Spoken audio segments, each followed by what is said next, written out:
एक विधायक अपने विधानसभा के लिए क्या कर सकता है? बिहार में सबसे बड़ा चुनावी मुद्दा क्या था?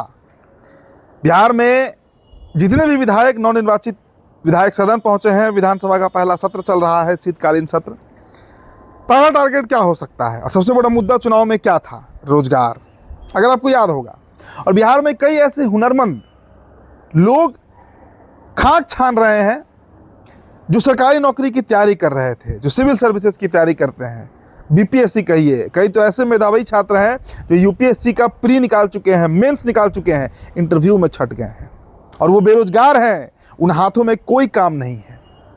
अब इसी को लेकर बक्सर सदस्य जो विधायक बने हैं, पूर्व आईपीएस रहे, एकदम मतलब जिनका एक छवि रहा है एकदम तगड़े कॉप्स का, वो कल सोशल मीडिया पर उन्होंने अपना एक एडवर्टाइजमेंट लिखा। हम आनंद मिश्रा की बात कर रहे हैं। आनंद मिश्रा को आप जानते होंगे, बड़ा नाम, पहले जनसुराज में, फिर भारतीय जनता पार्टी में आए, बक्सर से टिकट उनको मिला और बक्सर के विधायक बन गए मुन्ना तिवारी को हराकर।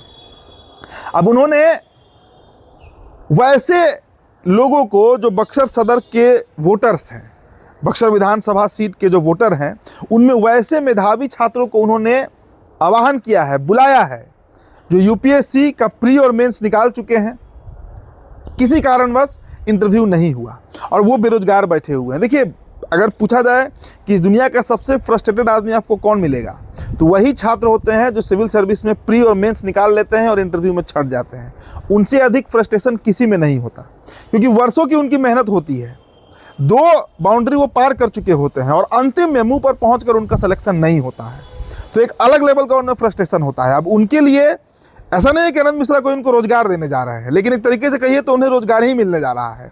दरअसल आनंद मिश्रा ने उन्हें बुलाया है, उन्हें कॉल किया है, उन्हें न्योता दिया है कि आप आइए। और बक्सर विधानसभा का सदर सीट जो है, बक्सर का जो सीट है, मिनी काशी भी कहते हैं बक्सर को, उसके विकास के लिए एक टीम बनेगा और उस टीम में वो तमाम लोग सदस्य होंगे जो यूपीएससी का प्री और मेंस निकाल चुके हैं। मतलब उनमें, जिनमें दुनिया के बेसिक इतिहास, भूगोल, पॉलिटिकल साइंस की समझ है, जो एंथ्रोपोलॉजी समझते हैं, जो ह्यूमन साइंस समझते हैं, जिन्हें जीवन का मतलब पता है, जिन्होंने उतनी शिक्षा तो जरूर हासिल कर ली है कि इस दुनिया की समझ रखते हैं, वैसे मेधावी लोगों को आनंद मिश्रा बुला रहे हैं और सिर्फ अपने विधानसभा सीट को लेकर कि आप आइए और अगले 5 साल का रोड मैप तैयार किया जाए कि बक्सर में रोजगार कैसे सृजन किया जा सकता है। अगर राज्य सरकार को छोड़ भी दे, अगर नीतीश कुमार को छोड़ भी दें, तो लोकल लेवल पर, विधायक के स्तर पर हम रोजगार का सृजन कैसे कर सकते हैं। बक्सर के गाँव का देखिए, गाँव जो है वो पंचायती सिस्टम जो है ना, पंचायत जो होता है वो बेसिक यूनिट है लोकतंत्र का।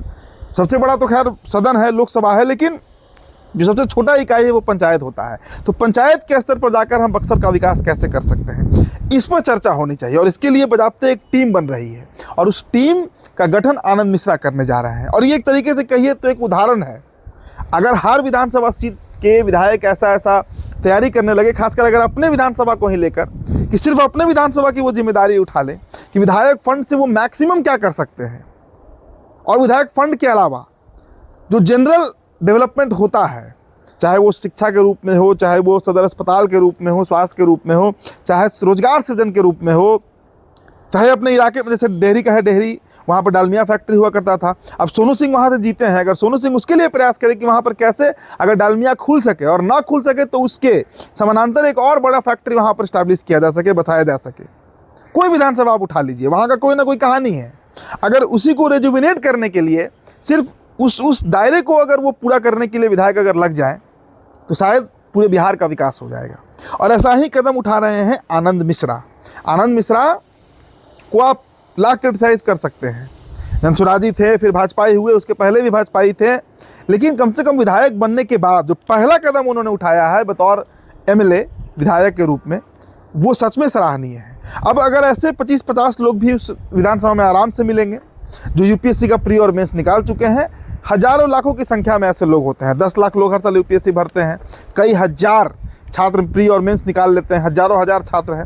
अब बक्सर में वैसे लोगों को अगर जाएंगे और उनका अगर दिमाग इस पर लगेगा कि कैसे वैसे मुद्दों पर हम काम करें जो जनरल लोकल सामाजिक मुद्दे हैं, तो शायद बक्सर का जरूर, मतलब देखिए, मैं ये नहीं कह रहा हूँ कि बक्सर पूरा बदल जाएगा 5 साल में, लेकिन इतना तय है कि ये जो इनिशिएटिव लिया गया है उसके मार्फत इतना ज़रूर तय है। और बजाते इसके लिए एक नंबर भी देखिए, नंबर स्क्रीन पर आप नोट कर लीजिए। अगर आप बक्सर विधानसभा सीट के वोटर हैं, बक्सर सदर सीट के वोटर हैं, तो आनंद मिश्रा आपको कॉल कर रहे हैं, बुला रहे हैं कि आइए हमारे कोर कमेटी में आइए। जो बक्सर डेवलपमेंट प्रोग्राम बनेगा उसके तहत आपकी भी राय ली जाएगी और आपको भी कोई ना कोई काम जरूर दिया जाएगा ताकि आप भी बक्सर के विकास में महत्वपूर्ण भूमिका निभा सके। और एक तरीके से कहिए कि ये जॉब वैकेंसी ही है अगर देखा जाए तो, क्योंकि इसमें अगर 25-50 लोगों को वैसे बुद्धि को, वैसे मेधा को, वैसे दिमाग को अगर रोजगार दिया भी जा रहा है तो ये सरकार के स्तर पर, एक विधायक के स्तर पर भी स्वागत योग्य कदम है। तो मुझे लगता है दोस्तों कि बिहार के सभी विधायकों को इस तरह का कुछ ना कुछ स्टेप लेना चाहिए, क्योंकि एक नई सरकार बनी है, ऐसी सरकार जिसे शायद बिहार ने ऐतिहासिक बहुमत दिया है, प्रचंड बहुमत दिया है। 20 सालों के एंटी इनकम्बेंसी को प्रो इनकम्बेंसी में बिहार की जनता ने बदल दिया है।